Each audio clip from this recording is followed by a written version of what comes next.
있습니다. 각종 의혹 제기와 검찰 수사 촉구 등 공방이 펼쳐졌습니다. 현재근 기자입니다. 문재인 후보 측은 안철수 후보와 보수 세력의 내통을 의심했습니다. 보수 세력들 또 수구 세력들에게 안철수 후보 지지를 호소하고 있죠. 내통하고 있는지는 모르겠습니다만. 안 후보 측은 보수 세력의 지지를 호소한 적이 없다며 격앙된 반응을 보였습니다. 일단요.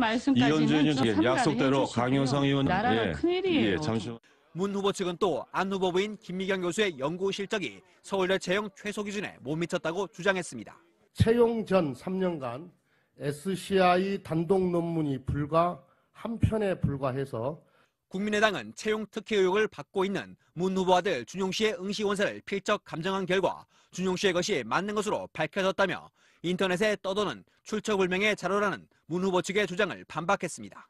결국 접수 날짜를 12월 11일에서 12월 4일로 사후에 조작된 의혹을 감추려는 의도가 홍준표 후보 측은 노무현 전 대통령의 서거로 중단된 이른바 640만 달러 뇌물수수 의혹에 대한 수사 재개를 검찰에 촉구하며 문 후보를 압박했습니다. MBC 뉴스 현재근입니다. 각종 여론조사에서 선두를 달리고 있는 더불어민주당 문재인 대선 후보 측에 악재가 잇따르고 있습니다. 유세 차량 인명사고 여파에 이어 외곽 지지단체가 선거법 위반 의혹에 휩싸였습니다. 윤지훈 기자입니다.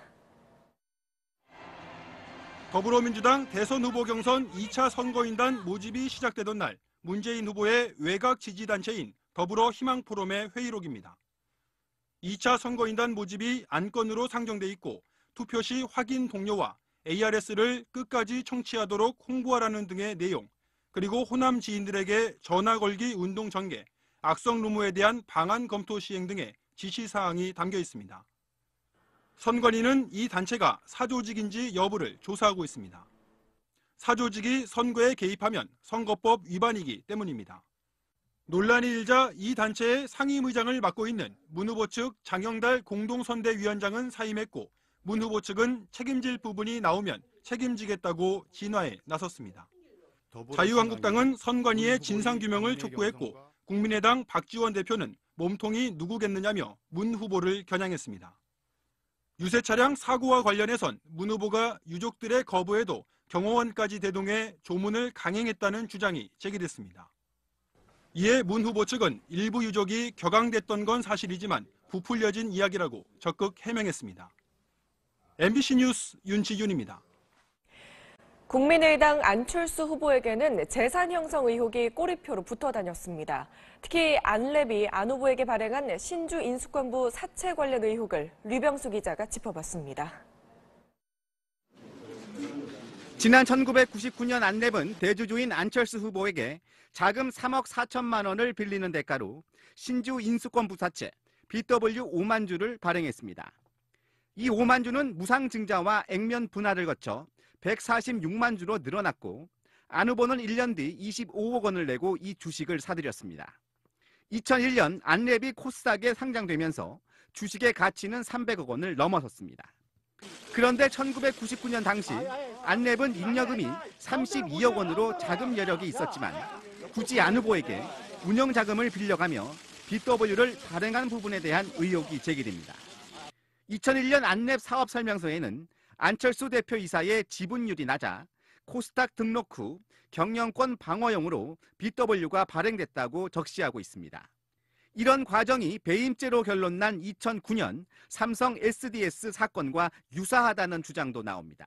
BW 발행은 부정한 축제, 이재용보다 한 수 위입니다. 안 후보 측은 BW를 적정 시가보다 높은 가격에 발행했기 때문에 저가 발행이 아니며 이미 2012년 검찰에서 문제 없음이 밝혀진 사안이라고 반박했습니다.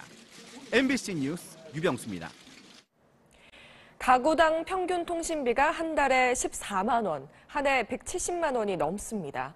그래서 각 대선 주자들이 표심을 잡기 위해 통신비 절감 공약을 잇따라 내놓고 있는데요.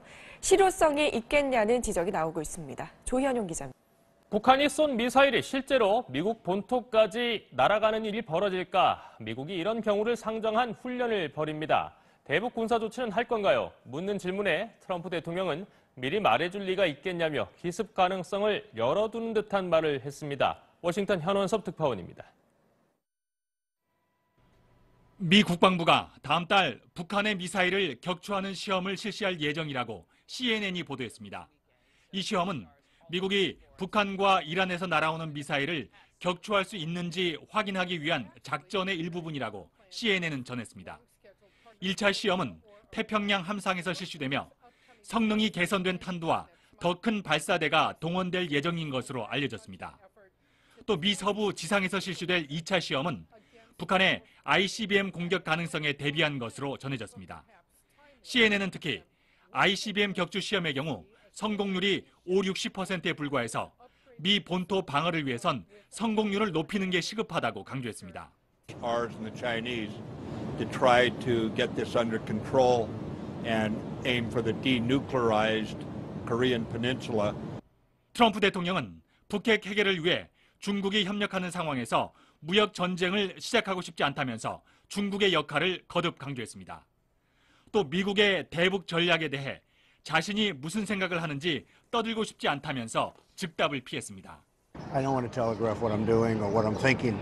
I'm not like other administrations. 트럼프는 다만 북한이 추가로 도발할 경우 어떻게 될지 알게 될 것이라면서 행동으로 보여줄 것임을 시사했습니다. 워싱턴에서 MBC 뉴스 현원섭입니다. 도널드 트럼프 미국 대통령이 정보 기술 분야에서 고급 기술을 보유한 외국 인력에 미국 기업 취업을 어렵게 하는 행정명령을 전국 관련 기관에 내렸습니다. 트럼프 대통령은 위스콘신주에 있는 한 기업을 방문한 자리에서 전문직 단기 취업 비자인 H-1B 비자의 발급 요건과 단속 규정을 강화하는 내용의 행정명령서에 서명했습니다. 행정명령에는 연방정부가 물품을 조달하거나 광급 공사를 할 때 미국산 구매를 확대하도록 하는 내용도 포함됐으며 백악관은 이 행정명령에 미국 제품을 사고 미국인을 고용하자는 별칭도 붙였습니다.